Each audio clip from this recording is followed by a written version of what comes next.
અમરેલી એટલે સુંદર શહેર, પણ આ સુંદર શહેરને 3 વર્ષમાં કોણ જાણે કોની નજર લાગી ગઈ હોય એમ આ અમરેલી શહેરના રસ્તાઓને જ્યાં જુઓ ત્યાં ખોદી નાખવામાં આવ્યા છે અને આ અમરેલી શહેર બની ગયું છે ધૂળિયું અમરેલી શહેર। હા, અને આ ધૂળિયું અમરેલી શહેર બનાવવાના જવાબદાર કોણ છે?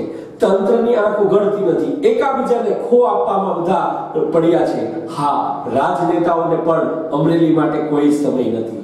રોજ સરકારના કાન આંબળતા અહીંના નેતાઓને પણ અમરેલીની આ દુર્દશા ઉપર કંઈ જ ફેર પડતો નથી। રોજ અમરેલીની દુર્દશા બદતર થતી જાય છે અને હવે આ અમરેલીને બચાવવા માટે થઈને અમરેલી બચાવો અભિયાન નાગરિક સમિતિની રચના કરીને અમરેલીના નાગરિકોને જાગૃત કરીને અમરેલીના આ દુર્દશાને અટકાવવા માટેના પ્રયત્નો થઈ રહ્યા છે। અમરેલી શહેરને ન જાણે કોની નજર લાગી ગઈ હોય આ સુંદર શહેરના રસ્તાઓને જ્યાં જુઓ ત્યાં ખોદી નાખવામાં આવે છે અને તંત્રના અણઘડ વહીવટના કારણે રોજ ગમે ત્યાં ખોદાણો થઈ રહ્યા છે। એકને એક રોડ 2-3 વખત ખોદવામાં આવી રહ્યો છે।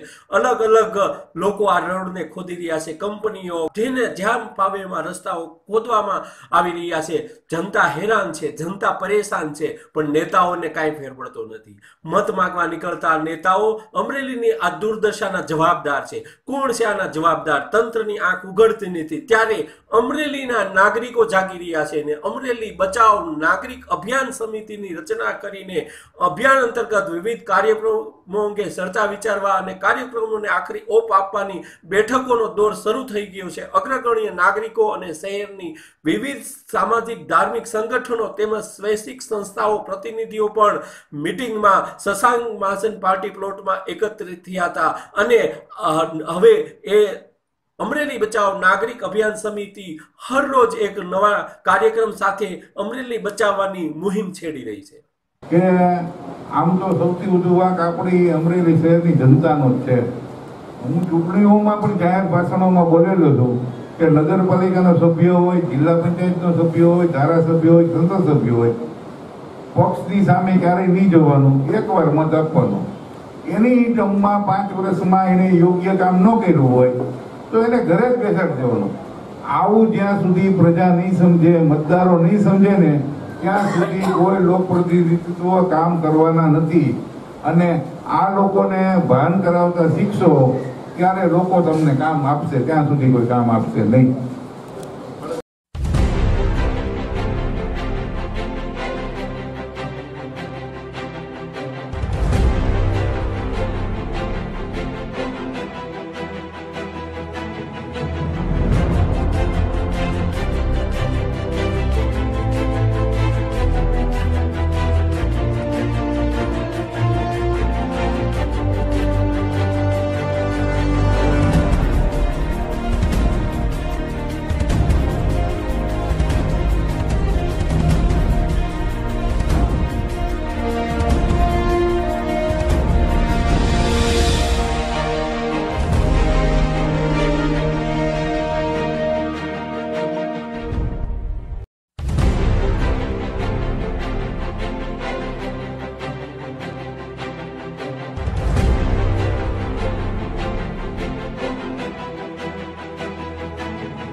સંસ્થાઓને બોલાવ્યા, ગામના ઘણા બધા લોકો આમાં સામેલ થયા અને સોશિયલ મીડિયામાં હજી ખાલી અમે આ પ્રકારનું અભિયાન એક ચાલુ કરીએ છીએ એવી ગઈકાલે અમે પોસ્ટ મૂકી, પણ તમને કદાચ નવાઈ લાગશે કે ગામનો આક્રોશ એવડો મોટો છે કે કાલે સવારથી શરૂ થયું છે, 24 કલાક સુધી મારે ફોન હાથમાં ન લે એટલા કન્ટિન્યુ ફોન અને જેનો ફોન ઉપાડે કે સાહેબ આમાં મૂકવાનું જ નથી, આપણે બરાબર આ તંત્રને પાઠ ભણાવો, અમે બધા તમે કયો એટલી વાર કયો ને આવા તૈયાર છે કે લોકોનો આક્રોશ એટલો બધો છે।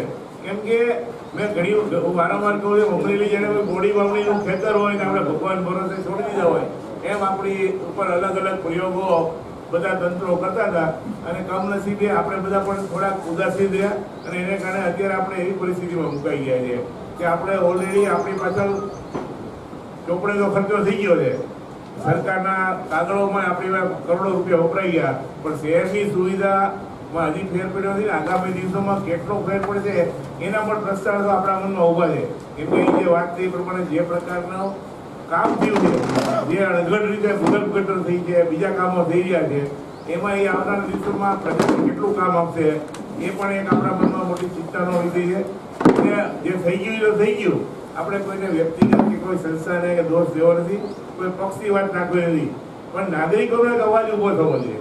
હમણાં પીપીએ ઉલ્લેખ કર્યો કે હજી ખાલી આપણે આ ચર્ચા શરૂ કરી ત્યાં જીયુડીસી એક પ્રેસ નોટ આપી અને છાપાવાળા એક તંત્રીએ મને ફોન કરીને કીધું કે આ 90% કામ પૂરું કર્યું, 2 વર્ષથી આ કામ કરતા હતા, કોઈ અધિકારી અમારી ઓફિસે નહોતો આવ્યો, આજે પ્રેસ નોટ દેવા આવ્યા છે. એટલે હજી તો અમરેલીના લોકોએ ખાલી આંખ ખોલી છે. આમ આગામી દિવસોમાં લાલ આંખ બતાવે તો આગામી દિવસોમાં અમરેલીને ભવિષ્યમાં આ પ્રકારની પરિસ્થિતિનો સામનો ન કરવો પડે, એટલા માટે સૌના સહકારથી આપણે આ અભિયાન શરૂ કર્યું છે. અમરેલી શહેરમાં છેલ્લા 3 વર્ષ કરતાં વધારે સમયથી ભૂગર્ભ ગટરનું કામ ચાલી રહ્યું છે અને સરકારમાં અમુક કામો ડાયરેક્ટ સરકાર તરફથી અપાતા હોય, દાખલા તરીકે ભૂગર્ભ ગટર છે, વરસાદી પાણીનો નિકાલ છે, આવી રીતે એ ડાયરેક્ટ જીયુડીએમને સરકારમાં કામો અપાતા હોય છે. પછી બાકીના કામો નગરપાલિકાના ચાલતા હોય. આમ એક સાથે કામો નહીં થતા હોય. પહેલાં ભૂગર્ભ ગટર આવી, પછી વરસાદી પાણીના નિકાલનું આવ્યું, હવે પાણીની પાઇપલાઇન આવી અને હવે રિલાયન્સ દ્વારા પણ રસ્તાઓ ખોદવામાં આવે છે. હવે ગૃહ વિભાગનું ટેન્ડર શરૂ થયું એટલે સીસીટીવી કેમેરામાં પણ રસ્તાઓ ખોદે છે. આવી જ રીતે હજી ગુજરાત ગેસ આવશે અને એના દ્વારા પણ રસ્તાઓ તોડવામાં આવે છે. આના કારણે છેલ્લા 2-3 વર્ષથી શહેરની પ્રજાઓ ત્રાહિમામ છે, જેમાં દોષ કોઈનો નથી, પણ દોષ એવો છે કે એક પછી એક કામ થાય છે, જેના હિસાબે રસ્તાઓ રિપેર થઈ શકતા નથી અને નગરપાલિકાએ હવે રસ્તાઓ રિપેર કરવાનું ટેન્ડર બહાર પાડ્યું છે, જેથી આગામી 1.5-2 મહિનામાં શહેરના રસ્તાઓ થઈ જશે એવી સંપૂર્ણપણે આશા રાખું. અમરેલીમાં છેલ્લા 2 વર્ષમાં ભૂગર્ભ ગટર સહિત જાહેર બાંધકામના જે કામો થયા છે એ મોટાભાગના કામો ખૂબ જ આયોજન વગર અને ક્વોલિટીની દ્રષ્ટિએ પણ એની પર કોઈ સુપરવિઝન નહીં હોવાને કારણે ખૂબ જ નબળા થયા છે અને એને કારણે આજે લોકોને મોટી હાલાકી અને હાડમારી થઈ રહી છે. સંકલનના અભાવે એકને એક જગ્યાએ રોડો પણ વારંવાર ખોદાય છે અને અમરેલી આજે કોઈ બોમ્બમારાથી ત્રસ્ત થયું હોય એવું ધૂળિયું શહેર બની ગયું છે. અમરેલીની પ્રજામાં એની સામે ખૂબ જ મોટો આક્રોશ છે અને અમરેલીના લોકોની આ વેદનાનો અવાજ તંત્રના કાને પડે અને આગામી દિવસોમાં ભવિષ્યમાં જે જાહેર કામો થાય એમાં ગુણવત્તા જળવાય અને લોકોને આ જ પ્રકારની આડમારીનો ભવિષ્યમાં સામનો ન કરવો પડે એવી માગણી સાથેનું એક અભિયાન અમરેલીના અલગ અલગ ક્ષેત્રના આગેવાન નાગરિકો અને વિવિધ સંસ્થાના પ્રતિનિધિઓ દ્વારા આગામી 2 દિવસોમાં અભિયાન થવાનું છે અને 8મી તારીખે એક વિશાળ રેલી સ્વરૂપે અમરેલીના નાગરિકો શહેરના રાજમાર્ગો પર ફરીને કલેક્ટરને અમારી માગણીઓ સાથે આવેદનપત્ર આપવાના છે.